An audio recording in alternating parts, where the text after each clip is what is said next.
I've drawn my line in the sand, and I'm going to do what's right by God, and I don't give a damn who cares or who likes it or who doesn't, even if it means I have to die on my doorstep. William Cooper. Bill Cooper shot dead last night about 1:30 in the morning Eastern Time. They had put out that Bill is not to be let back in that house alive.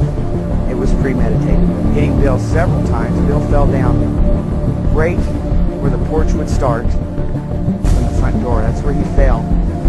He was dead. Even if it means I have to die on my doorstep.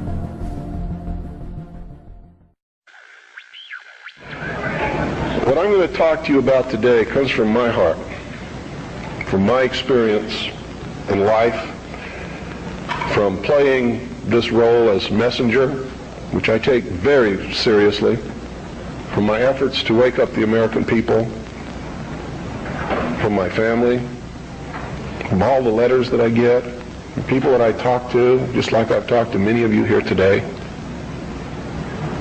I've learned some things. And I think these things need to be passed on to you.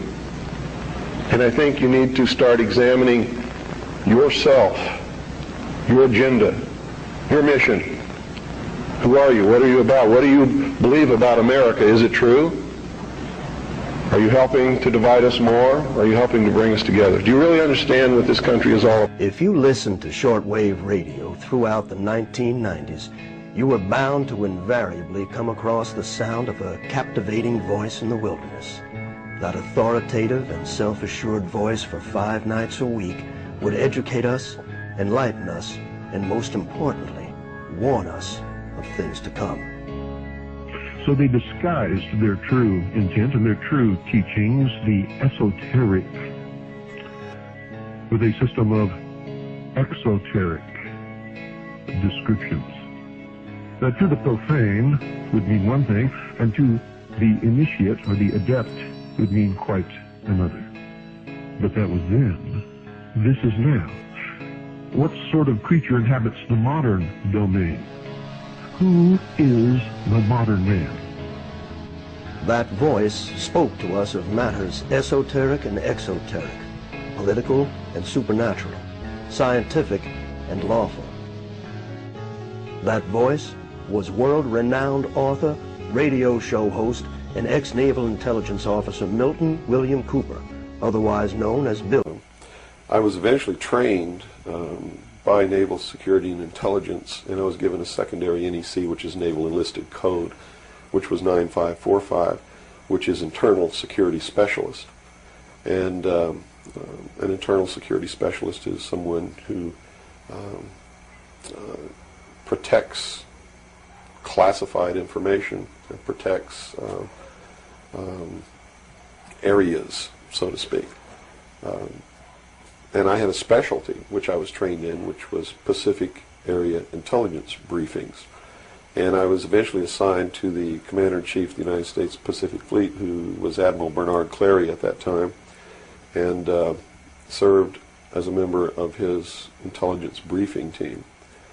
And basically all that means, we really had a wonderful job. You come in about 4 o'clock in the morning and you go through all the message traffic and everything. And what you do is what we did was that we prepared an updated briefing on everything that was happening in his half of the world, which he commanded the naval forces and marine forces, as a matter of fact. And put all this together in a briefing where we would update him on ongoing operations, brief him about operations that were scheduled to begin, political situations, deployment of Soviet forces, naval forces, everything. And after the briefing was finished, between 8 and 10 o'clock in the morning, then we were done. We were finished. So it was what you call fat cat duty or gedunk duty in the Navy. It's got all different kinds of names. It's just really a wonderful job. Now, to be able to function in this job, I had to have a security clearance, which gave me access to the information that I had to need to know to help prepare these briefings. And when I first was assigned to the command, I was attached to the OPSTAT office under Lieutenant Commander Mercado, which was operational status reporting. And while I waited for my security clearance, and it took 6 months to get it, what I eventually ended up with was a top secret Q clearance with an SCI attachment, which means sensitive compartmentalized information, and there were no blocks. In other words, there was nothing confining me to only certain compartmentalized information.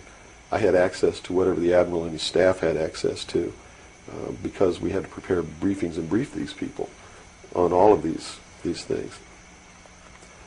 And I'm sure that at first I was tested and wasn't shown a whole lot, but eventually when they began to have confidence in me, I began to see things coming across my desk that were just absolutely incredible. And a lot of it is really hard to talk about because it's so far outside the normal concept of reality for the average American that they're going to find a hard time believing any of it. Mm-hmm.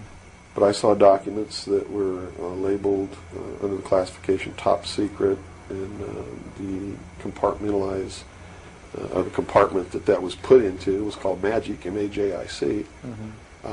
Which told me that UFOs are real, which I already knew. I'd seen one. Right.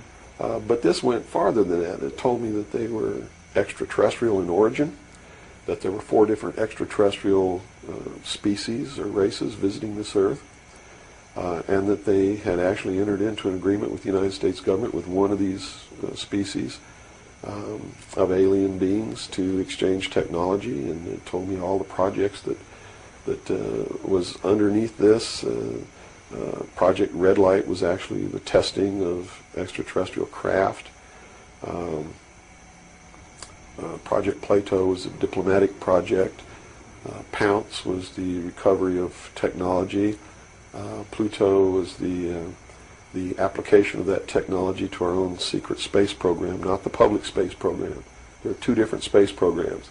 One is what the public gets to see, mm-hmm.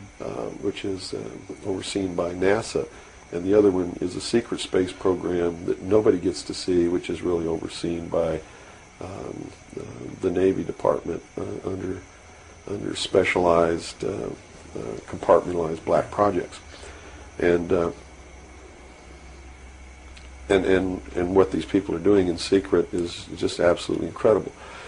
I also saw documents under an operation called Operation Majority, which outlined the plans to bring together a one-world government. It also included extraterrestrial information within that.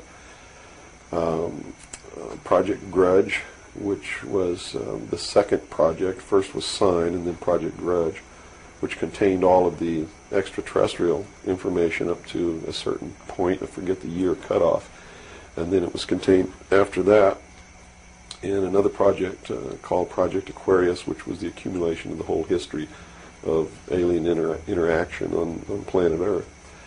But I have to say at this point that I don't know if those documents were really telling the truth or not. They could have been showing me these things so that eventually I would go out and talk about this. And maybe that'll become clear to you later why they may have done that. It could be real.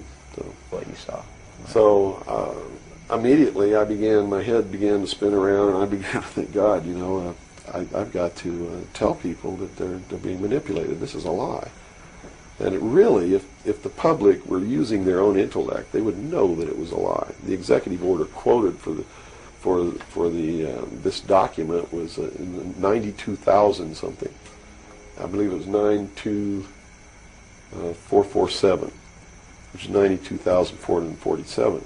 And it was supposedly written by Truman. But Truman never wrote an executive order higher than 9,000. I mean, even today, there's no executive order with the number 92,000 on it.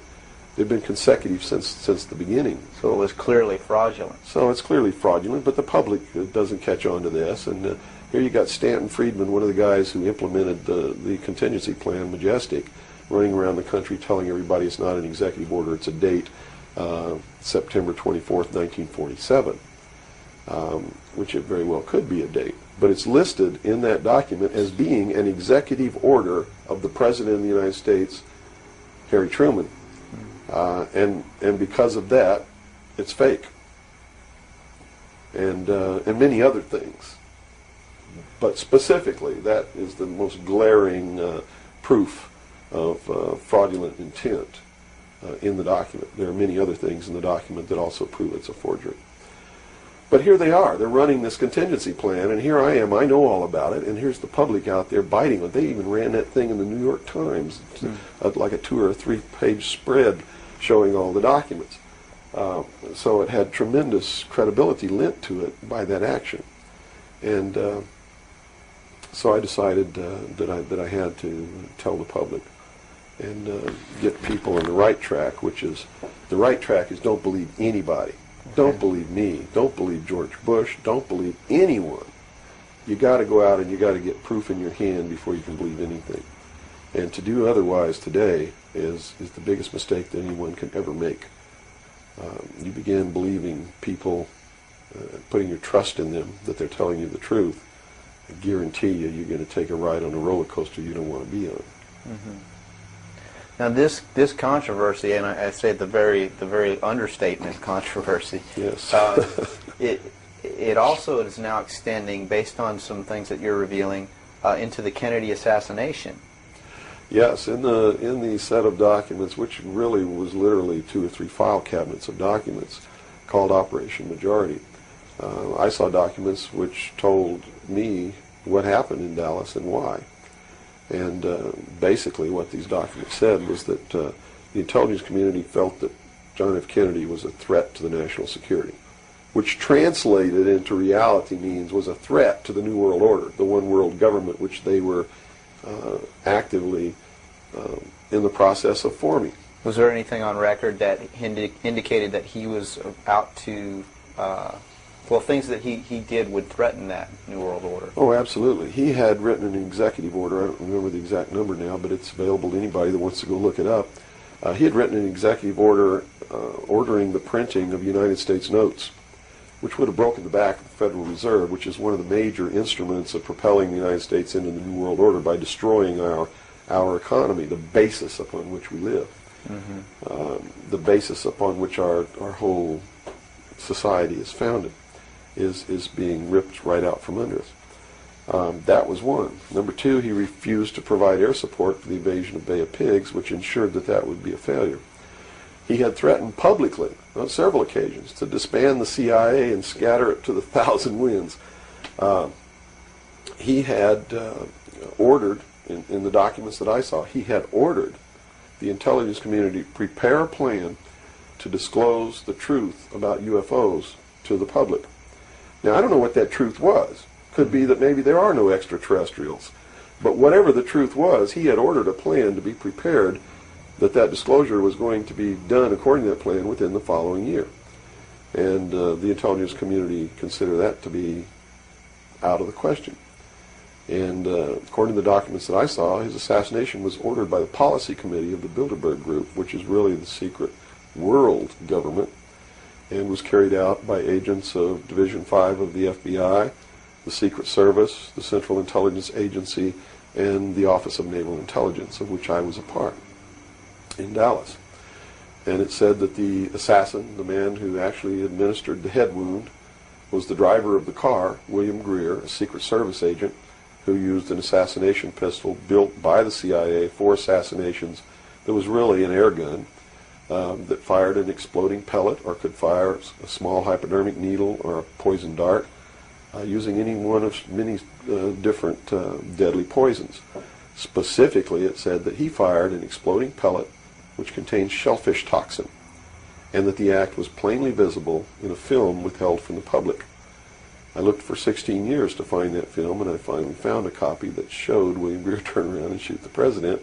And since 1988, I've been showing that film wherever I'm able to show it to wake people up. It is not our government, though you have to understand, that is doing these things.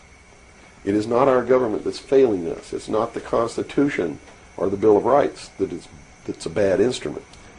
It is a group of men who belong to secret societies who have infiltrated our society and our government at all levels and are destroying it and subverting it from within. And every member of naval intelligence that I knew who was an officer was a 32nd or a 33rd degree Freemason. And I asked my commanding officer at one point, I said, why are all you guys Masons? He said, Masons are used to keeping secrets. It's part of their fraternity. So if you want someone who already knows how to keep a secret, you recruit Freemasons. Well, later on, I found out what the truth is.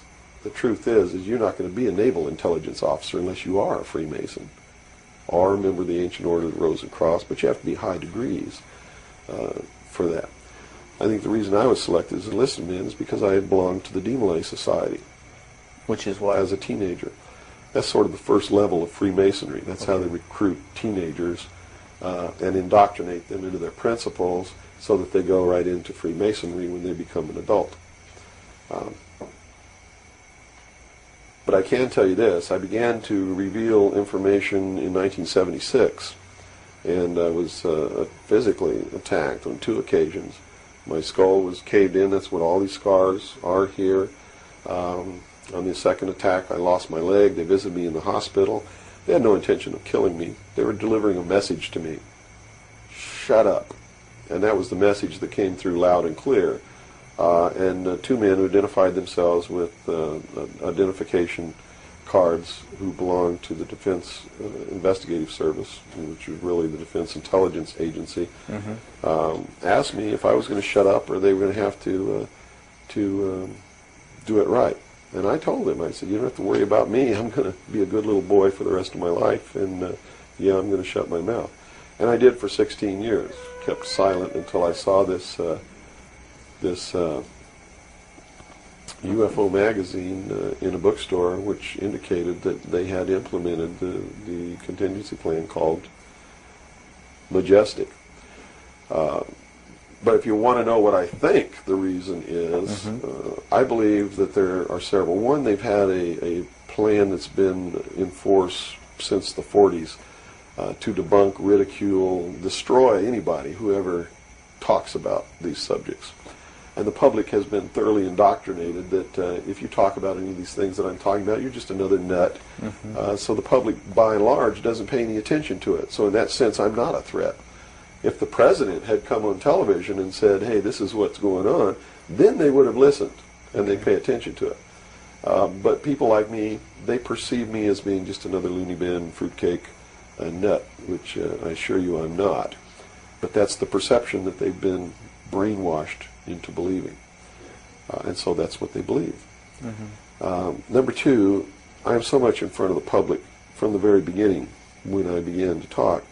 And that's how I protected myself, or at least that's what I thought would protect me, and so far it's proven to be right, was that if I got literally in front of the public overnight, in front of a large public, that they wouldn't do anything to me because it would substantiate what it was that I'm saying. And they certainly don't want to do that. It would also create a martyr, and martyrs create tremendously dangerous political movements that they don't want that either. So literally, within a 24-hour period, I spent $27,000 mailing a thick packet of information all over the world to people I'd never heard of, didn't know. We went down and got some mailing lists and just mailed this stuff all over the world.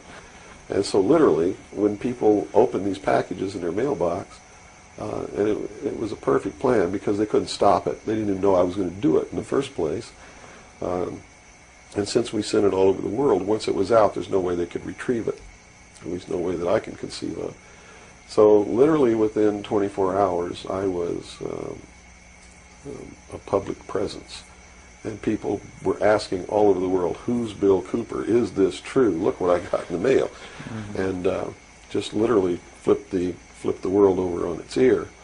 And I've been in front of the public ever since. So I think basically those are the reasons. They don't believe that the public's really going to listen to me, and so far that's been true. There is a small group of people all over the world who are awakening, who are beginning to understand that they've been living their life in fantasy land, and who are actively seeking the truth. But by and large, when the secret power structure says, as I've put in the first chapter of my book, right out of one of their own technical manuals, that a nation or world of people who do not use their intelligence are no better than animals who do not have intelligence, and thus are stakes on the table by choice and consent. They're absolutely right about the majority of people. Mm-hmm. It's one of the things that has been an illumination to me, is that they're not always wrong. Mm-hmm. And many of their goals are the right goals, but the method that they're using to reach that goal is the wrong method.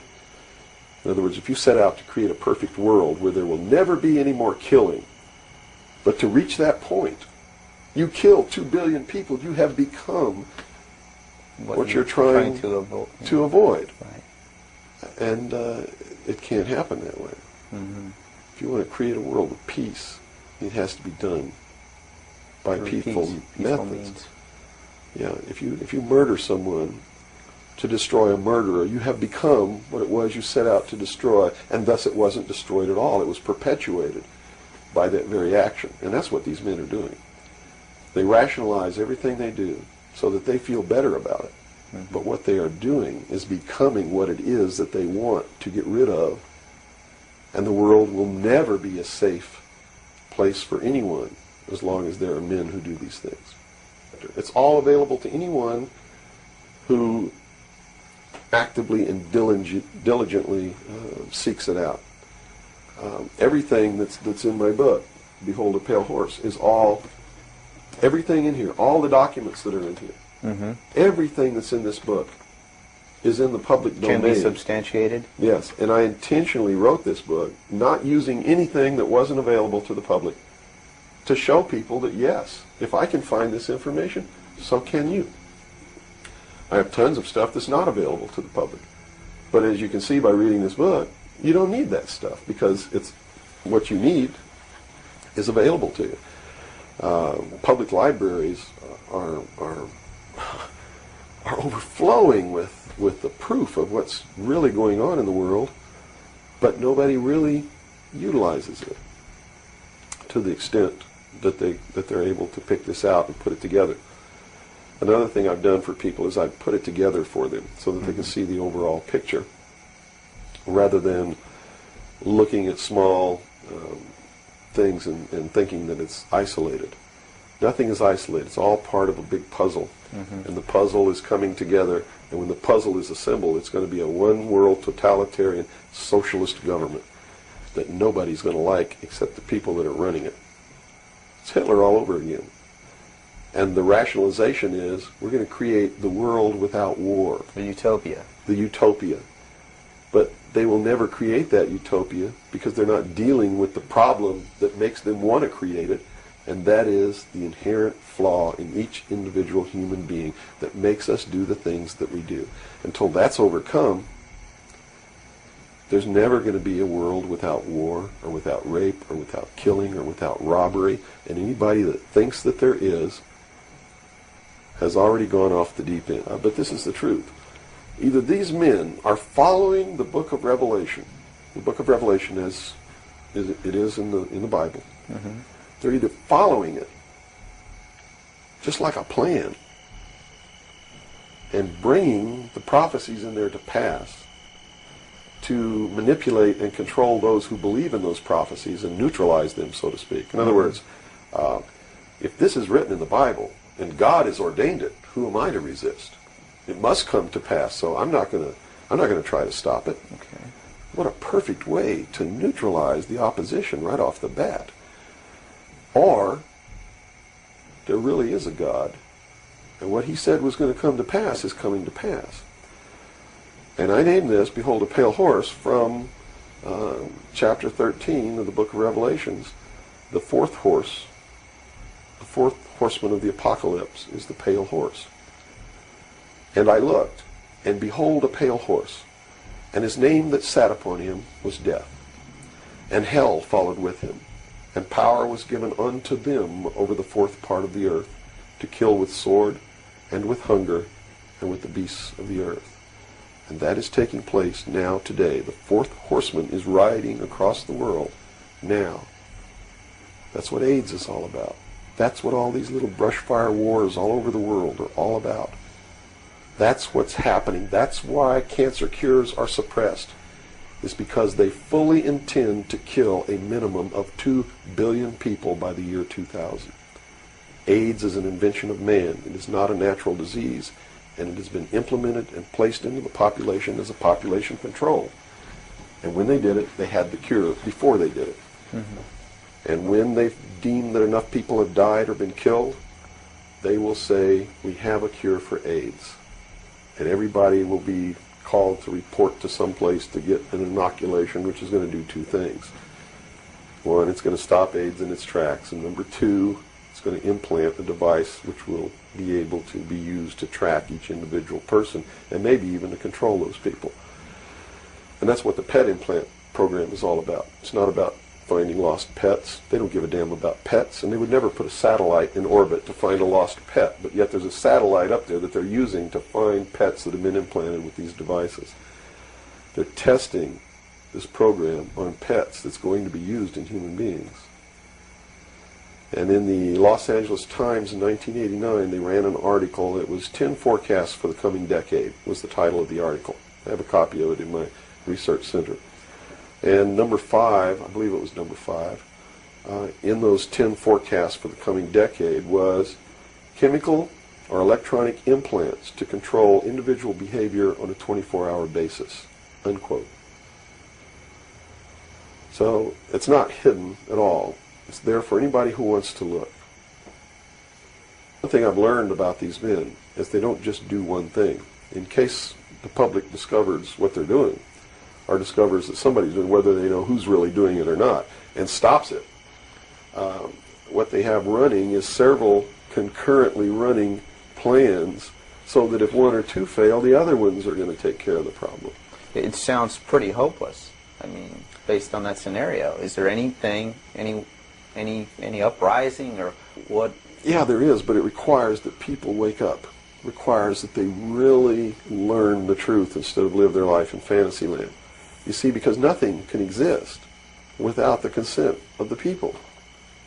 Unless they buy it, it's not going to happen. You have to understand the difference between capitalism, socialism, communism, what all of these things really mean. You have to understand that what the difference is between right wing and left wing. People, they use these phrases all the time, and they don't even know what these things mean. And it's just incredible to me to hear a socialist calling someone else a Nazi. Because Nazi means National Socialism.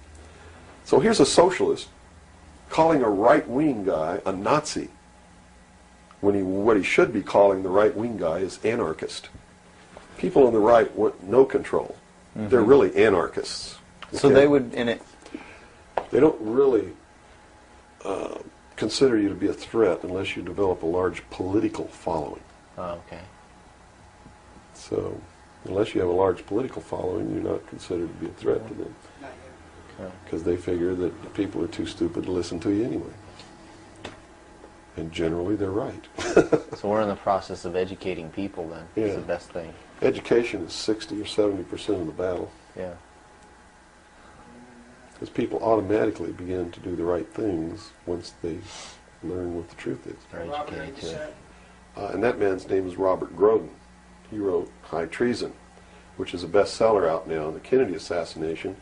And he was one of the many so-called technical experts for the making of Oliver Stone's film called JFK.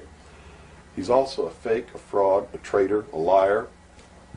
He was hired by the House Select Committee on Assassinations based upon his resume, which says, very simply, that he is the world's foremost #1 photo analyst, which is a lie. He never went to school in photography. He never was a photographer. He never was a photo analyst.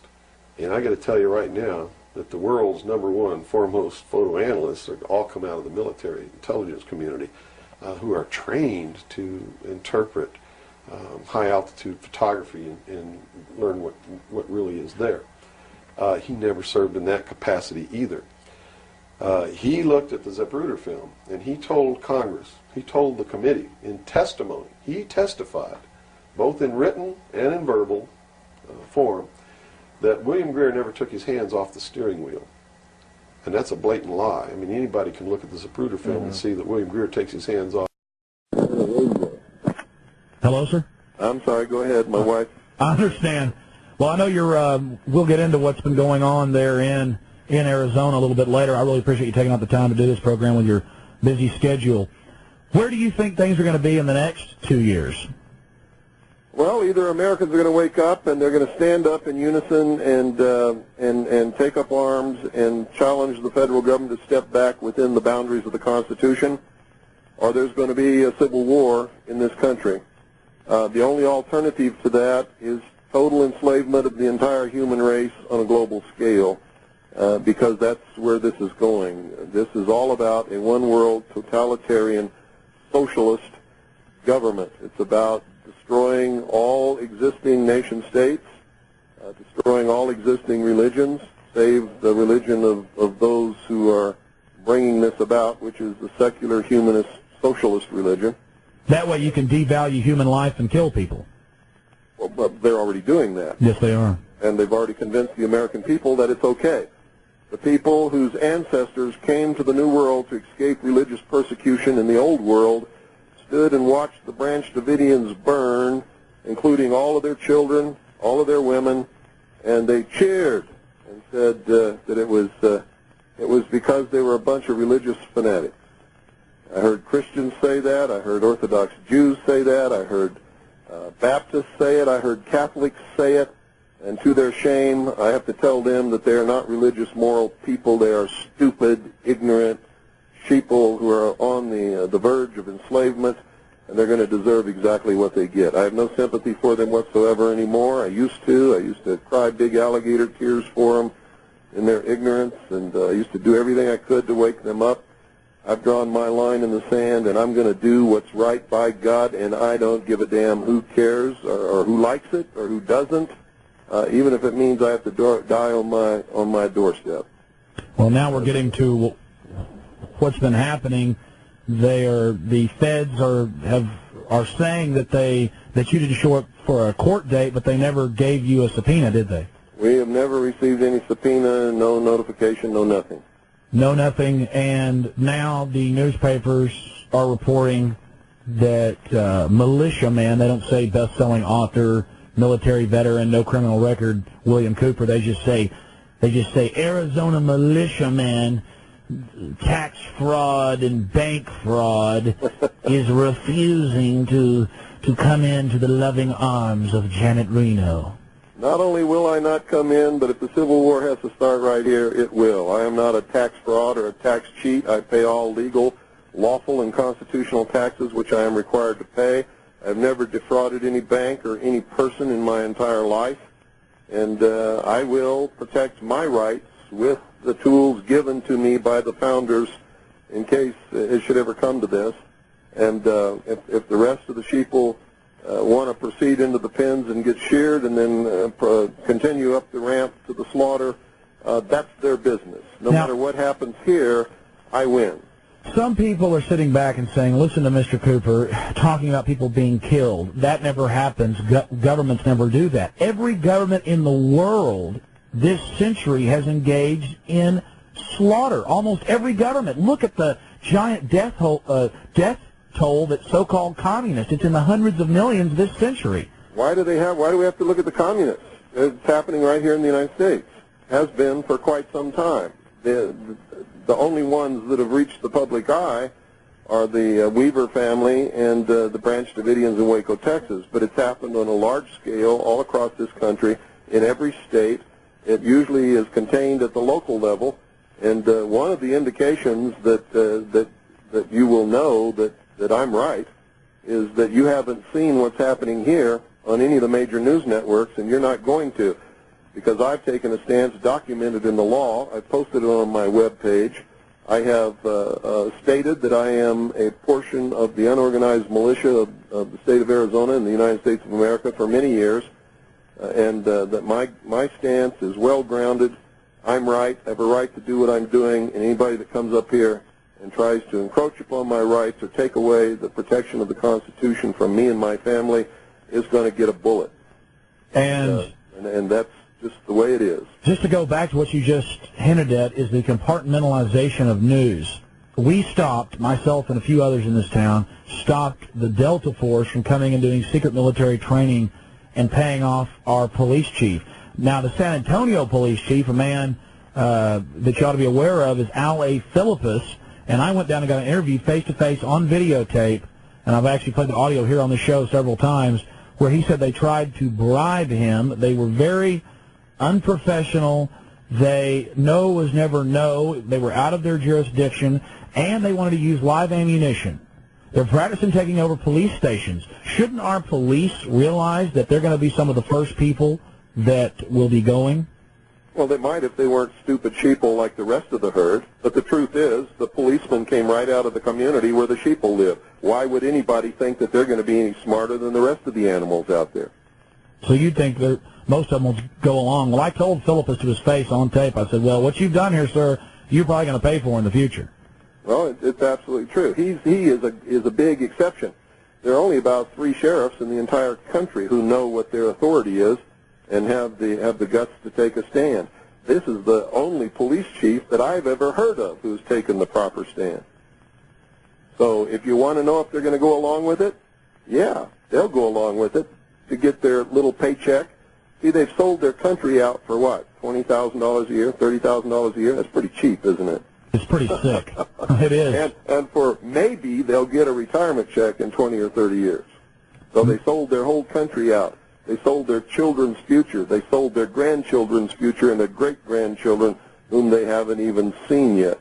Now, Mr. Cooper, I understand what you're talking about, and I find out more every day. Just a year ago, I still couldn't accept some of this, and I mean, even you yourself, when I talked to you last week, said it took you years of studying a long time ago to finally understand it all. And people's mindset, they think of the government as made up of the same go-along, get-alongs. They don't understand the avarice and just how vicious and demented and inbred these people are. Well, in the first place, you're wrong in your premise. They don't think at all. That's why commercials are 30 seconds long. That is the attention span of the average American sheeple. They can't think beyond 30 seconds. That's why no American company, our business, our group plans ahead more than about 2 or 3 months. That's true. We have no long-term strategic goal for this country. That's right, and that's why we're getting beat by the Marxist socialist communists, because they have 5-year plans, 10-year plans, 15-year plans, 25-year plans, and 50-year plans, and they stick to them. Man, absolutely. Well, it's scary then. What's going to happen? It's just going to be, I think that either the American people are going to become slaves within just a few years, and it's going to be an enslavement like nobody can even dream of, and it's going to extend worldwide, and we're the only people that can stop it, because we're the only people in the world still who have the capability, have the arms, and the arms to be able to stop it.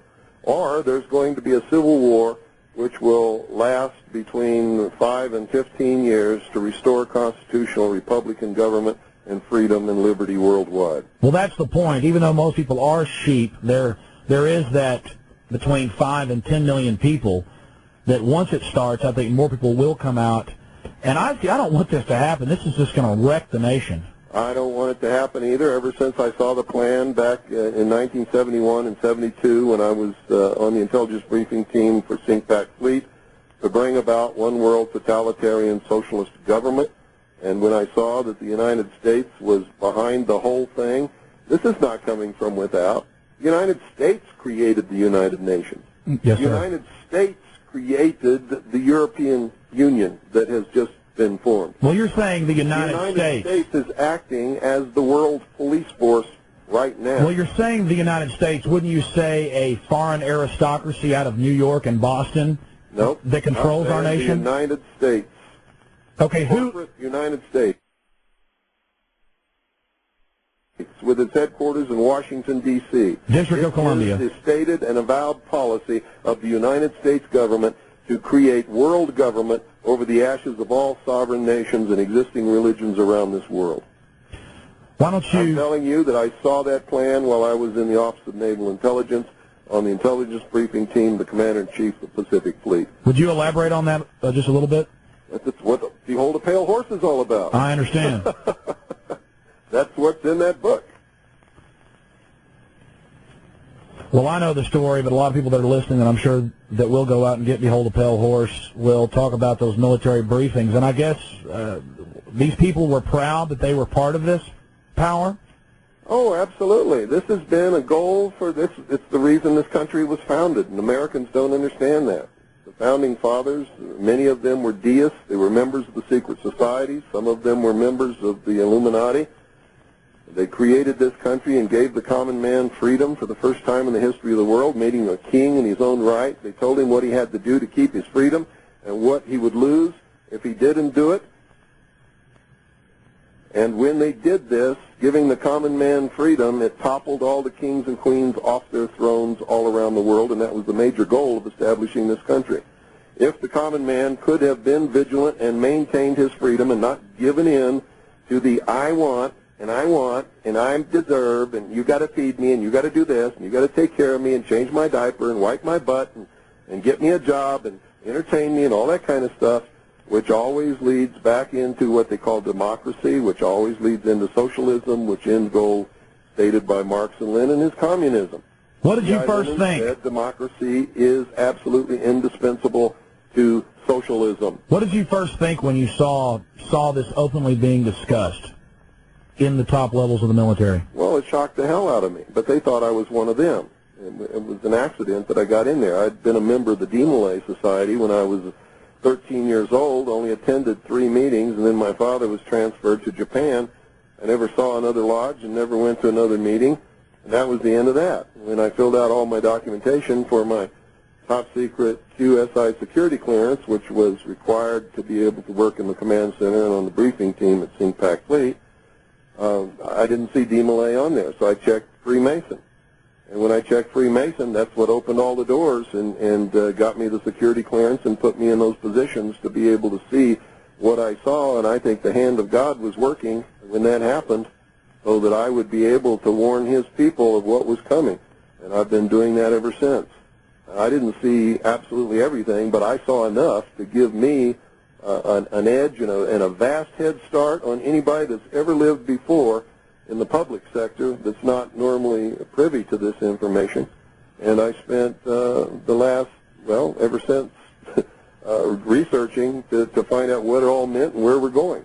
Well, just to go back to what's happening here locally in Central Texas, we know that there are dozens of different alphabet soup agencies that have the helicopters with the with the forward infrared looking radar and all the rest of this, but why are they gearing up like this? Why is our county building a 3-acre under the roof helicopter base? Just the warehouse is 3 acres under the roof. Why are our police going and training at Fort Hood with the military? What does this mean to the public? Well, because they know what's coming. They know that there's a hardcore group of American men and women who are devout, religious, moral people who love freedom and are dedicated to the concept of liberty and freedom and will fight to protect and defend constitutional Republican government against anything that comes along. And when that begins, it's going to be a terrible, terrible thing. I've spent most of my adult life trying to warn people and wake up enough people so that this did not have to happen, because I know it's going to be terrible.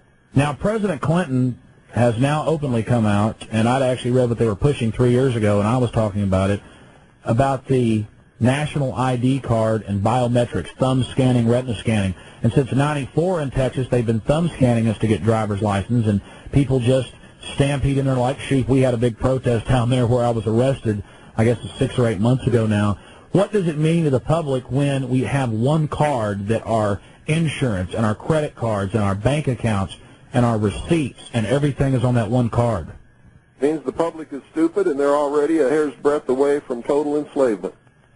If they had any brains at all, they would have said, no, I'm not taking that. And if you don't like it, that's tough. And all those businesses and all those driver's license bureaus and all those the revenue that it brings in for all those cities and counties would have just evaporated in smoke, and they would have backed down and said, okay, you don't have to do it. We'll do it another way. But they're too stupid to do that. They don't understand that the power in this country is the power of the people, and that they don't have to do anything that's outside the bounds of the Constitution. And the government can be held within the bounds, the restraints that the Constitution put upon it, that our founding fathers created so that the American people could never be enslaved. What is the They knew that nobody could come and invade this country and enslave the American people. The only way it could be done is from within if the American people allowed it to be done. What is the main goal of biometrics, retina scanning, thumb scanning? In my opinion, it is total loss of control of your destiny. If the IRS doesn't like you now, they'll just come take your house. If the IRS doesn't like you now, they'll just come and garnish your paycheck. But in the future, if they don't like you, they'll shut your card off. Well, let me give you a vision of the future. There will be no money. There won't be any driver's licenses. There won't be any insurance cards or anything like that. Everybody will have an account on a computer. Everybody will have a computer chip implant somewhere on their body that will access the computer. Everybody, when they go to work, will get so many credits for that work, and they can go out and wave their little computer chip in their hand or whatever it is under a scanner at the supermarket and buy whatever they've got credits to buy. And if they don't have credits, they got to stay home until they get some credits. Let me stop you for a second. I read this almost every week, at least once, and it's from the April 27th, 1997 Time Magazine, The Future of Money. I'm sure you've read it. And it openly on page 51, and anybody out there that thinks Mr. Cooper or I are BSing you, go read it. And it says the best part, now this is their words, the best part about it is your daughter in the near future can have a chip under her skin and you won't have to buy the drinks for her at the bar. I mean, everything's insane about that paragraph. And the whole 10-page article is about how great the smart card is and then the chip. And as we know, Time Magazine is a filthy, elitist propaganda rag. So I can't see how anybody would deny this. But I guess most people only see it as a convenience. What's insane about it is that the American people think that that would be convenient or that that would be good for them. It is the ultimate in-run goal to enslave the populace and to steal what's left that's not already stolen by the elite who are engineering and machinizing all of this stuff to make it come about. Now, the goal of a debt-based economy is not to get caught stealing, and that's what they're doing, stealing the wealth and the substance and the nation right out from under us, and that's the only end result that can come out of a debt-based economy. And the only way that they can't get caught is if the people allow them to go to a cashless system. Then they can never get caught. But if they don't go to a cashless system, eventually the economy will collapse and they're going to get caught. That's exactly it. And that's why they want to go to a cashless system, and that's why they ultimately have to. Anybody understands how this economy works and what the end result of a debt-based economy where the interest is never created or printed, and the way that it works. It's a fiat Ponzi scheme. That it's got to collapse, or they have to go to a totally cashless system in order that they don't get caught and are able to perpetuate the theft. So what you're saying is that we have a fiat Ponzi scheme, con game government monetary system based on fractional reserve banking, and that the money machines are printing out of control. I talked to Congressman Ron Paul just a few weeks ago, and he said, yes, the Federal Reserve is printing 10% more money into the supply every 6 to 8 months. So this is creating this false prosperity, and the public just loves it. But meanwhile, they're just coaxing us in to this cashless society so the fairy tale can continue. That's exactly right. But talk a little bit about how you were at the top of Bill Clinton's FBI list. Well, ever since 1988, when I began telling the world, not just the American people, but the world, about Majesty 12, which is the plan to enslave the human race in a world totalitarian socialist government, the merger of the military of the United States and what used to be known as the old Soviet Union under NATO, which is occurring now, to create the world police force. Most people don't understand that NATO is an arm of the United Nations. It was formed under the auspices of the United Nations Charter and takes its orders from the Security Council. Warsaw Pact was also formed under the auspices of the United Nations Charter and was an arm of the United Nations and took its orders also from the Security Council. The Cold War was a total farce, and that's why we never had any military conflicts with the Soviet Union. What is your opinion of the UN passing its new World Court? Well, if they've passed a World Court, how can they have a World Court if there is sovereign nations? Because sovereign nations are not subject to any courts but their own. So how can they have a world court unless there's a world government to which sovereign nations have given up their sovereignty? Does the Constitution for the United States of America say that we are subject to the dictates or the jurisdiction or the rulings of a world court? Does it say that anywhere in the Constitution? No, it doesn't. And when I watch the local news, all I hear is how wonderful the United Nations is. Our public are being indoctrinated about this. You have no criminal record. You were honorably discharged from the military.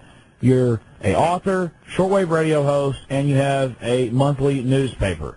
And suddenly they come out against you, the feds, and say that you cheat on your taxes from 92 to 94, but you told me on the telephone that you haven't been paying taxes for 12 years. No, that's wrong. Okay. You've been paying legal taxes. Filed or paid the so-called income tax to private banks, really an excise tax to private banks for almost it's either 11 or 12 years. I forget which. I've never made a secret of that. I am not liable for the so-called income tax administered by the so-called Internal Revenue Service, and I am not, but I do pay all lawful and constitutional taxes, which I am required to pay and always will. Give us an example of a lawful tax. Well, a lawful tax would be a state sales tax down at your local grocery store. A lawful tax would be a property tax for which you paid for it with the fiat Federal Reserve notes instead of gold or silver coin. You can't pay off a debt with a debt. So you never really purchase anything in this country, in this debt-based economy, with the fiat Federal Reserve notes. All you do is take possession under a lease, and the ownership stays with the government. That's why you get a warrant deed when you pay off your house instead of the patent title to the property, and that's why you get a certificate of title when you think you paid for your automobile instead of the actual patent title to that property. This is all being done with contract fraud, and people can't even... It is fraud. It's all fraud. That's why, I catch myself as I get deeper and deeper into this, becoming more angry, more flat out. I guess I'm at the point where you said that you were several years ago, where you're just sad about it because you see the people thinking they have a grasp of what's happening in the civilization. But I've read enough history, I know enough about the country and what's been happening to realize that pretty much everything that you're told in the media has lies weaved right into it. Oh, yeah. The American people are standing inside the gates of Disneyland holding their e-ticket, which is expired. None of the rides are working, and they're just having a great time. Well, anyways, so you think in the next 2 years we're headed into some... I didn't say in the next 2 years. I said in the next very few years. I don't have a crystal ball. God does not whisper in my ear.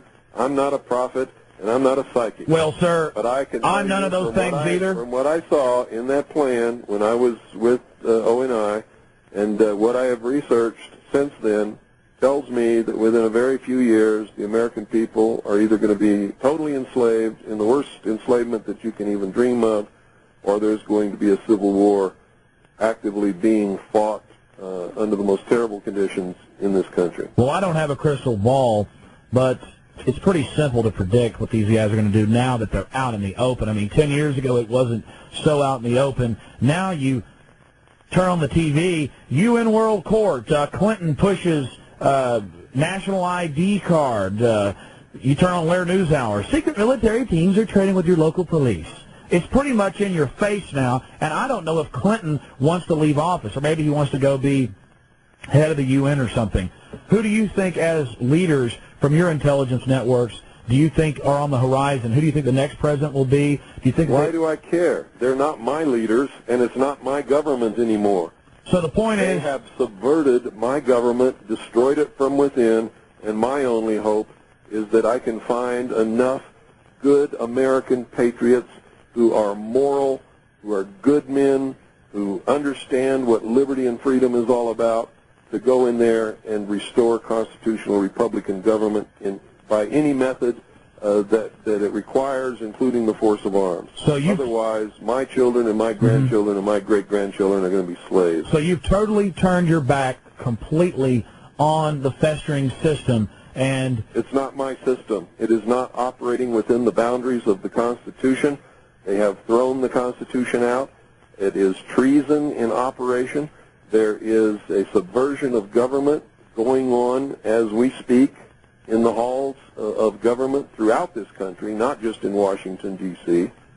And so you're saying it is criminal enterprise, incredibly sophisticated, controlling Hollywood, the universities, and the major mass media through foundation money and through control of finance, and all their whores and all their pomps and all their little agents don't mean a damn to you. You're going to take care of your family, try to educate the public, and just continue to prepare. And you're saying that you have not committed any crimes, you're not bothering anybody, and if the feds tried to come and take your home and take your family, that you're going to oppose them with force of arms. Absolutely. They have declared war upon me and all patriots and everybody in this country who is a loyal constitutionalist, who has taken an oath to protect and defend the Constitution against all enemies, foreign and domestic. And if the Civil War has to start on my doorstep, that's as good a place as any. So it's fine with me. So the Civil War has to start somewhere. Might as well start right here. Now, the federal attorney general out there, is it Rivera? Jesus Rivera? He's saying that they're going to proceed against you with prejudice and caution. I think... well, you're reading... No. You're reading an article that you read in the Arizona Republic. Yes, I am. The communist newspaper. Never tells the truth. I can guarantee you that that's not what he said. I can guarantee you that what he quotes that Sheriff Arthur Lee said is not the truth. We spoke to Sheriff Arthur Lee last night. Arthur Lee says that I'm right, that he has jurisdiction over the feds in this county, and he has told them not to come in this county and harass this family. Absolutely. Well, we've learned that with the press, that they will flat out not twist the truth, but when they need to, they will flat out lie. Flat out lie. Flat out lie. Flat out lie. Well, that's great then. You're not in too much trouble if you've got the sheriff on your side. People don't realize the power of the sheriff. Not just the sheriff. This is a good American community here, and there is a very strong militia, and not just here, but good, solid Americans all across this country are sick and fed up, and we know that if they attempt anything here, there's going to be a war the likes of you can't conceive of what's going to happen.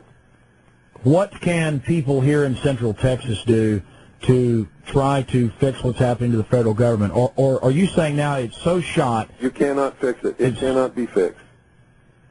Cannot be fixed. All we can do... They're not going to let anybody fix it. Your vote doesn't mean a damn thing, and if you haven't figured that out yet, then you're too far gone to even be listening to me. Exactly. That's what Congressman Ron Paul, and I was shocked when even he said that.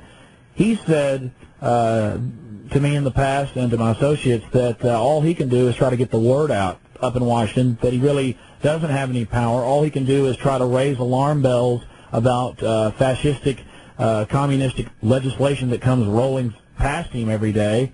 And he said that he thinks things are far gone. I said, so, sir, the sun is setting on the Republic. And he goes, well, it's pretty much already set. And, that's correct. And we're going into this thing full bore. And that's why the socialists talk about the new dawn. What is the new dawn? The new dawn is the bringing to fruition of the new world order. Their totalitarian, socialist, utopian world. Technocracy too, sir. Doesn't technology tie into their little fun games with the... That's their biggest weakness. I just hope they cling to their technology with all they've got. I hope they train every soldier to use computers and not be able to function without a satellite uplink and all of that stuff, so we can just kick their butts all the way back to Washington, D.C. and try them for the crimes that they're guilty of. Sir, I don't want to get into the things that you've already sacrificed and done for your country, but you've actually been threatened quite a bit, and people have actually attempted to try to kill you, haven't they? Oh, yes. Almost succeeded a couple of times. In fact, you lost... My head caved in. I've lost my left leg in this fight. We've been shot at. We've been threatened. They made it so that we couldn't work for anybody. But, you know, that's exactly what happened to the Founding Fathers. They lost everything. They lost their families. They lost their children. They lost their wives. They lost their property. They lost limbs. They lost everything. And it was only really 2% at the start of the revolution that got it going, wasn't it?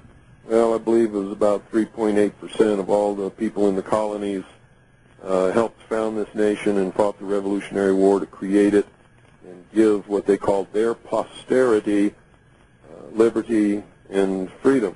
And the United States government was created to protect the rights of individuals, whether or not they voted. No matter what happened, they were supposed to stay within the bounds of the Constitution and protect the rights of individuals, and guaranteed us in that document constitutional Republican government, not just in Washington, D.C., but in every state, every county, every city of this country. So, Mr. Cooper, you think that the feds may be backing down simply because you're in a strong community, or do you think they could just fly over one night and launch a hellfire attack with a... Doesn't matter what they do, they lose, and they know it. They've stepped on their dicks this time. No matter what they do, they lose, and they know it. Because if they make a martyr out of William Cooper... Not only that, I'm right within the law.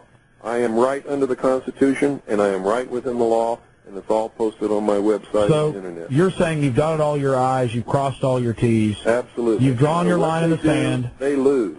They either back down and get within the bounds of the Constitution, they lose. They come up here and they kill us all, they lose. And we're still free. Now, a lot of people aren't going to understand that, but I'll still be free. No, you were mentally free. You didn't bow down, you didn't play the game, you didn't compromise. You died with your morals and with what you believed, and you were not altered by their propaganda or their intimidation. That's right, and none of us are afraid. We are Christians. We know that if we do the right thing, God is going to smile at us when we get to those pearly gates. However people view those pearly gates, I don't care. Absolutely. The truck was parked. It was unmarked. No one was in uniforms. They did not identify themselves. That was it. They had said that in their briefings the very next day. They were parked here. They intentionally had a vehicle with an incredibly loud stereo system, and they made a lot of noise themselves, you know, hooting and hollering. Bill came down and told them, this is based on the law enforcement people that told me this, that were involved that night. Bill told them if they didn't leave, he was calling the police, and they shunned him on. So he then turned around to go back to his home up there and call the police. Now, at that point, they were here, and he just basically turned right there, just out on this lot a little bit, and went on back. Right here out of this juniper was the spot. I was told by law enforcement officials that the first deputy came out right at Bill's truck, because he was cruising along slow, watching them more than likely in his rearview mirror, me knowing him very well, to make sure they didn't follow him back over there.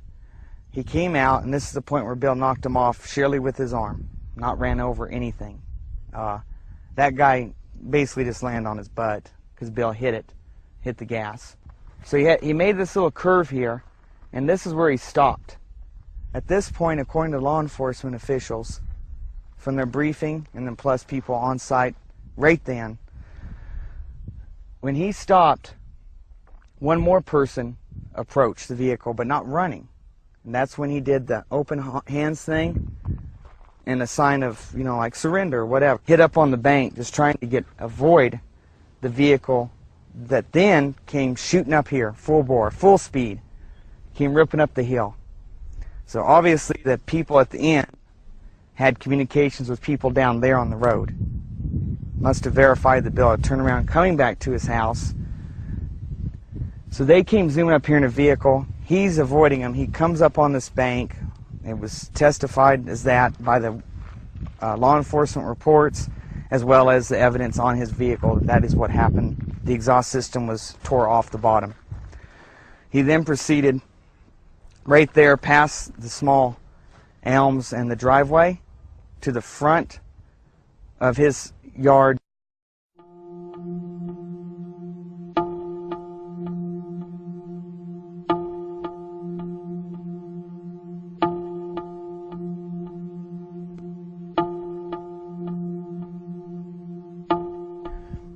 I was told by the law enforcement officials that were on site and ones that had to come up afterwards and get a briefing so they knew what went on roughly, because public was obviously going to be coming to try to come up here, and news crews and all whatnot.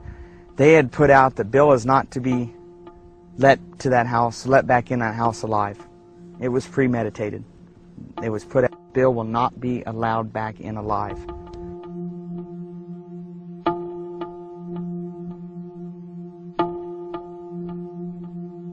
Right here at Bill's home is where he pulled up.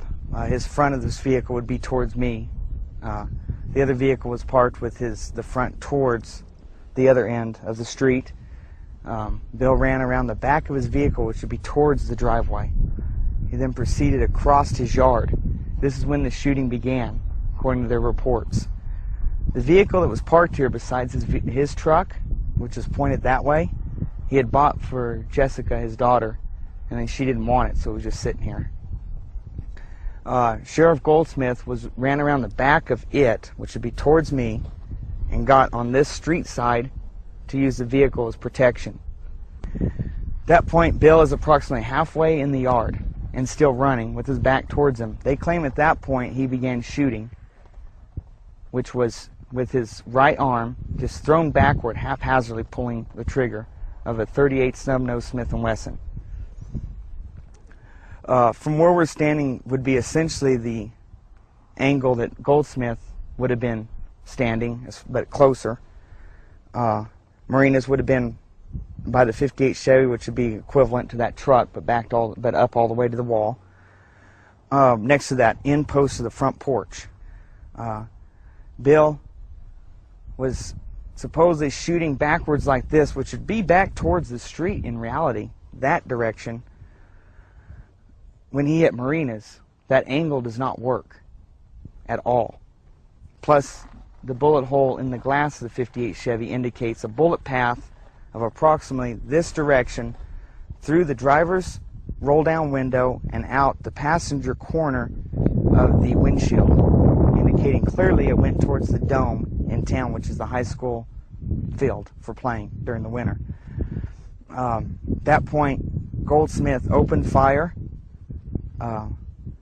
hitting Bill several times. Bill fell down right where the porch would start, and the dirt would meet the concrete sidewalk. Next to the planter, you can just slightly see raised on this side, favoring me from the front door. That's where he fell, and according to them, they quit shooting, and he was dead.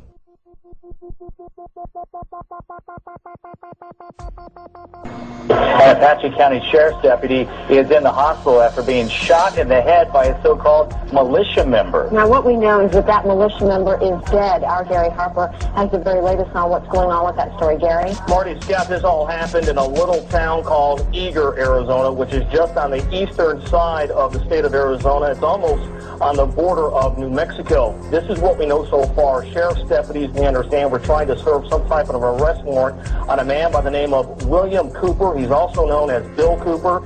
He reportedly has been known to be hostile toward law enforcement, so sheriff's deputies apparently disguised themselves as a bunch of rowdy teenagers in the back of a pickup truck in hopes of luring Cooper out, and it apparently worked. However, when Cooper realized what was happening, he reportedly pulled a gun and shot a 40-year-old deputy in the head. During the gunfight, Cooper himself was shot and he was killed. Now, this is what we know about Bill Cooper. Officials say he belongs to some kind of militia movement and has published several anti-establishment articles. He has a website, we understand, and on that website he acknowledges that there is an arrest warrant for him, but he writes, and we're quoting here, any attempt by any federal government agent or anyone else to execute the unlawful arrest warrants will be met with armed resistance. Any person who attempts to kidnap our children will be shot upon discovery, and that is apparently what happened earlier this morning. Sometime after midnight, Cooper reportedly pulling a gun and shooting a 40-year-old Apache County Sheriff's deputy in the head. That Sheriff's deputy, we understand, has been flown to Phoenix, where he is in a hospital. We are trying to get his condition right now. We do not know exactly what his condition is, and we understand that the militia member, in this case Bill Cooper, was shot to death. We do have a crew en route to Eager, Arizona, and we'll have a lot more coming up on tonight's news. When we are successful, and we will be, we have a real chance at this new world order, an order in which a credible United Nations can use its peacekeeping role to fulfill the promise and vision of the UN's founder. I believe this government is corrupt at its core. Its actions are criminal, and I no longer recognize their right to lead. At first, I was tested and wasn't shown a whole lot, but eventually, when they began to have confidence in me, I began to see things coming across my desk that were just absolutely incredible. And a lot of it is really hard to talk about because it's so far outside the normal concept of reality for the average American that that they're going to find a hard time believing any of it. Mm-hmm. But I saw documents that were labeled under the classification top secret, and the compartmentalized the compartment that was put into was called MAGIC, M-A-J-I-C, mm-hmm. Which told me that that UFOs are real, which I already knew. I'd seen one. Right. But this went farther than that. It told me that they were extraterrestrial in origin, that there were 4 different extraterrestrial species or races visiting this Earth, and that they had actually entered into an agreement with the United States government with one of these species of alien beings to exchange technology, and it told me all the projects that was underneath this. Project Red Light was actually the testing of extraterrestrial craft. Project Plato was a diplomatic. I've drawn my line in the sand, and I'm going to do what's right by God, and I don't give a damn who cares or who likes it or who doesn't, even if it means I have to die on my doorstep. William Cooper. Bill Cooper shot dead last night about 1:30 in the morning Eastern Time. They had put out the bill is not to be let back in that house alive. It was premeditated. Hitting Bill several times. Bill fell down right where the porch would start from the front door. That's where he fell. And he was dead. Even if it means I have to die on my doorstep.